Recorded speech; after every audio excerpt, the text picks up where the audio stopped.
Hi everyone, I'm Sarah Ockwell-Smith. Welcome to my latest SOS parenting video. Today I want to talk to you about children struggling with big celebrations. So I'm using the example here of Christmas as we're coming up to Christmas, but obviously this doesn't just apply to Christian celebrations, it applies to every faith and every celebration, whether that's a birthday party or a religious event or just a family gathering. But as I say, I'm just using the Christmas example because that's what we're approaching.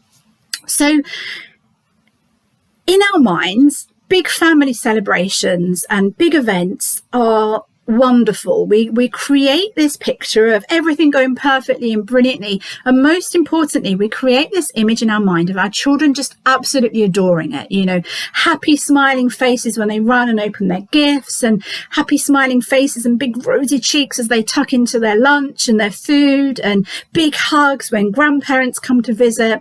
And, you know, if we're talking about Christmas, going to see Santa, they'll love it and it will be magical and wonderful. So this is what we have in our minds. And then the reality is often very different. So we'll end up with lots of tears, throwing toys across the room, not eating their food, not hugging granny, crying if they go to a party or to visit Santa, whatever. And you think, what in the heck has happened? Have I created a child who is somehow, really ungrateful? Or is there something wrong with them that makes them so unsociable? And the other thing is also, around the time of big events and celebrations, you'll often find really difficult and quite horrible behaviour. So that could be run up to a big birthday party, could be run up to a religious festival, family celebration, whatever it is. You will often find your child's behaviour gets really quite unpleasant. And very often the closer it gets, the more difficult the behaviour. And on the actual day itself, it tends to be the not the nice hallmark celebration that we have in mind. It tends to be something much nastier. So what's happening here? Well, basically, it's a really big deal for children. We put such pressure on ourselves and on them, and the constant waiting, the change in scenery, the change in routine, the almost like the stress of having to wait, and then seeing lots of new family members that they wouldn't see, and everything is so unbelievably overwhelming. Their whole routine has gone out of the window. Everything is different. There's new food, new toys, new stuff, new people, new sounds, new smells, new lights. And it's like, I can't cope. Huge explosion. I just can't cope with this anymore. And what you'll often see then is lots of tantrums, lots of sort of hitting up, violent behaviour, sleep difficulties. If you have a toddler and you're potty training, it's quite likely that their potty training will regress. Maybe their eating will become really difficult and they won't touch any of the lovely food that they ordinarily would have had. And their behaviour is just really tricky. So important that we rewind a bit. Don't go in and rush in and punish them or call them ungrateful. Think about how much has changed for them and how unsettling this wonderful celebration is. For adults, have you ever been to a big celebration and then the next day you just feel absolutely drained because it's all so much, isn't it? But imagine you're a child and it is all so much, but you don't have the vocabulary to express what you're feeling, and you don't have the emotion regulation to say, I'm just going to go and take myself for a lie down in a dark room a little bit. So please don't build up this wonderful hallmark idea of a beautiful event.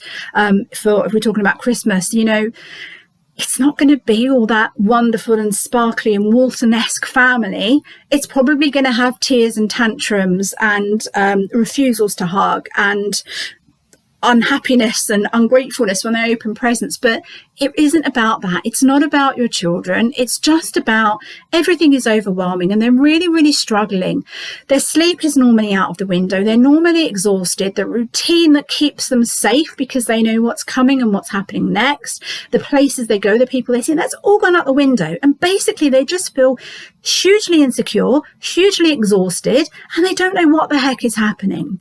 How do you cope? Well, try to keep a few little routines and rhythms going if you can.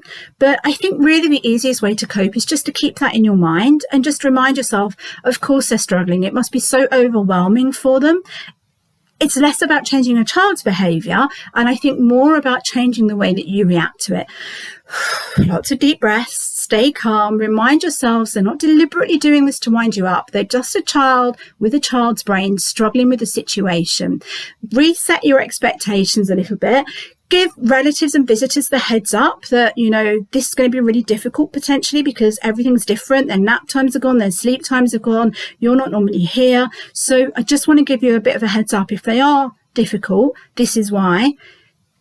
Just like, you know, ease up on them. Don't be tempted to try to discipline or anything, but really resetting expectations, and just for you as an adult, trying to stay calm and modeling how to behave calmly with good emotion regulation so that you can help your child to regulate theirs is really absolutely the key. And it does get easier as they get older, I do promise. There's always adults that will struggle with these things, but you know, when they're little, rarely they will experience these events with the magic and awe and wonder that we do. I hope they help, and it's not too depressing. My aim there wasn't to be like the Christmas Grinch, but to hopefully help you to appreciate what your child may be feeling and how they may be behaving over the next few weeks. But I hope that did help. If you are interested in more parenting videos, please hit the subscribe button. I post a new one every Wednesday. But thanks for tuning in. Bye.